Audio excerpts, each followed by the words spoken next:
Yun, ngayong araw pala ay tingnan natin yung nakuha natin ng mga grocery sa successful blood donor natin for today's video.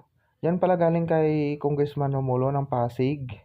Diyan pala yung nakalagay. Yan pala mga tol, isa din galing din yan sa St. Gerald.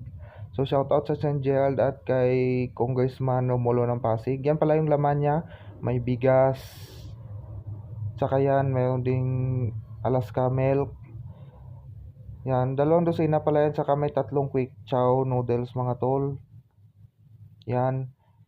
Kinuha ko lang pala yan sa eco bag para makita ko kung ano yung mga laman. Yan yung kalahatan na siya. Yan. Saka big shoutout and big salute pala sa Taogama P, Kalawanay Settlement at sa mga nagpunta na ibang chapter, especially sa Taogama Sigma.